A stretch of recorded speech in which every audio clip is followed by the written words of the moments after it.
Hey everyone, it's Juan. Today we're going to try to answer the difficult question that everyone has probably been asking at least once: is grad school worth it? Let's take a look.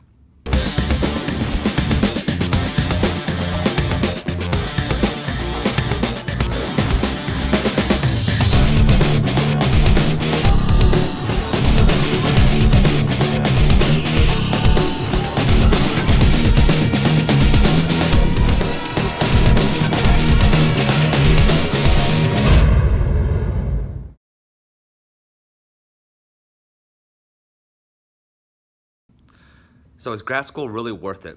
This is a question that I've been asking when I was applying, and a question that a lot of people have asked me, and honestly a question that I've been thinking about right now as I continue through grad school. And just like one of those annoying boxes from Amazon Prime, there's a lot to unpack here. So before we do the unpacking, let me say a few things. First, as usual, I'm going to be talking specifically about the field of computer science, and when I talk about grad school, I'm talking specifically about a PhD. I'll be doing a separate video on the difference between master's and PhD at a later time.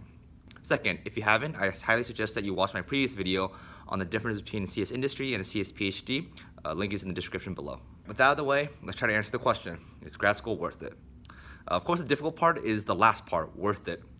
What does worth it mean? This depends on, obviously, who you are and what things you're willing to sacrifice or not.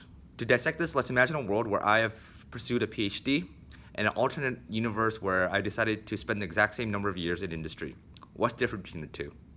I'm going to focus the first section on what does going through grad school grant you. In other words, what are some of the benefits?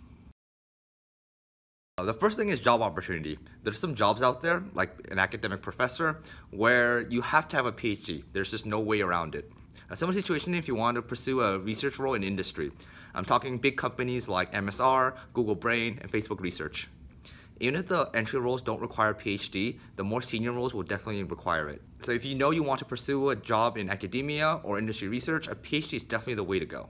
Even if you're not sure, having a PhD does increase the number of job positions that you're eligible for. Not only are more industry research positions open, but PhD graduates can also start their own research company. In fact, the US Bureau of Labor Statistics projects a over 15% increase in the number of jobs in CS requiring a PhD by 2022. Of course, most of these jobs are likely to be research-related roles. If you're thinking about other non-research jobs, a PhD is probably not required for those. In fact, I'll caution to not make the mistake of thinking that a PhD is an automatic golden ticket to these jobs.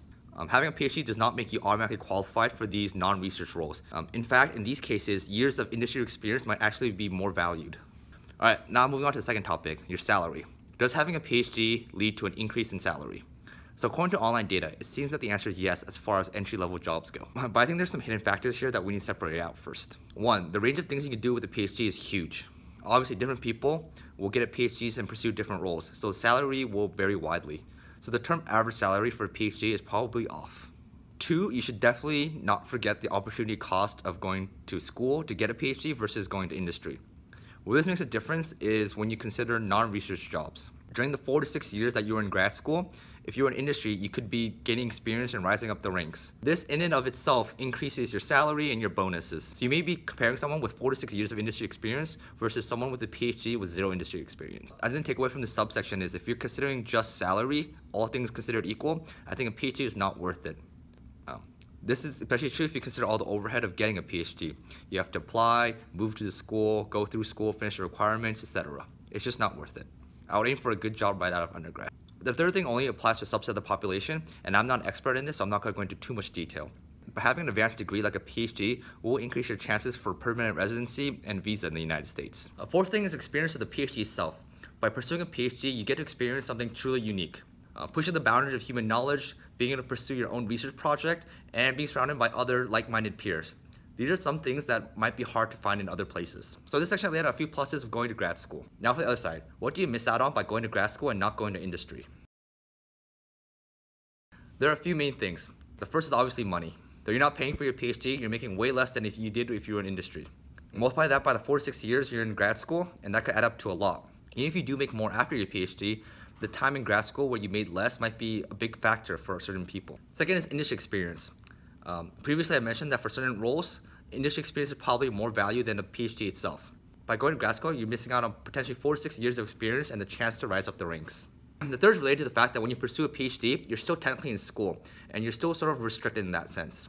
If for someone who wants more freedom, this might be a huge factor. So in this section, I laid out a few things that you might miss out on by going to grad school and not industry. Hopefully this video got you closer to the answer of whether or not grad school is worth it for you. Let me know if I missed anything. I'd love to hear your thoughts in the comments below. Take care, everybody. See you next time.